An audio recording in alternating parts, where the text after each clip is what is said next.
Good morning, everyone. Well, I've been wondering recently, why is the dollar falling? My guess is there are several reasons. The most immediate one is probably that the Fed has managed to convince the world that tapering off quantitative easing has nothing to do with tightening interest rates. That's caused expectations for U.S. interest rates to fall back sharply. For example, the June 2016 Fed fund futures were implying a rate of 1.82% on July 5th, the day they peaked. But since then, they've fallen back to only 1.42%, so down about 40 basis points off the highs. You can see the change in this graph, which shows the expected path of Fed funds rate on 5th July, the blue line, and yesterday's close, the red line. This fall in interest rate expectations has naturally hurt the dollar. Furthermore, a lot of investors seem to worry that the first tapering will be accompanied by some reaffirmation of the dovish outlook, as Mr. Bernanke seems to be taking considerable pains to reassure investors. Secondly, if we look at the balance sheets of the central banks, the Fed isn't alone in tapering. In fact, the ECB isn't just tapering, it's shrinking its balance sheet, which is down 23% since peaking in June of last year.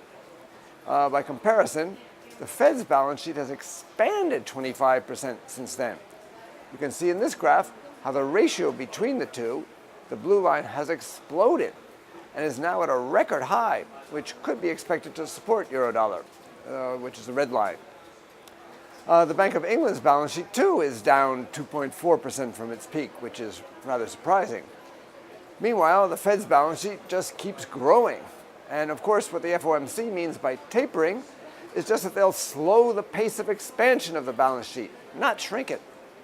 So it may be that the tapering argument isn't such a strong support for the dollar in the first place, as other countries are in fact doing similar, no matter what they're talking about. Of course, this line of thinking doesn't explain why dollar-yen has fallen back to almost exactly where it was when the Bank of Japan started its quantitative easing, even though the Bank of Japan's balance sheet is already some 20% bigger than it was then, versus only a 12% expansion in the Fed's balance sheet over the same time period.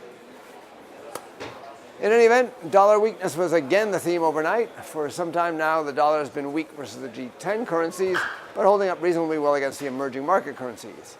But following China's higher than expected import figures yesterday, emerging market currencies rebounded, and the dollar fell almost across the board. The U.S. currency doesn't seem to be responding to good data, as sentiment seems just to be turning against it. So what I suggest is, instead of looking at these fundamentals, watch the technicals, not the fundamentals. And for most major currency pairs, most major currencies against the dollar, the short-term technicals are indicating that the dollar may fall further. This is Marshall Gittler, head of Global FX Strategy at IronFX, wishing you solid trading.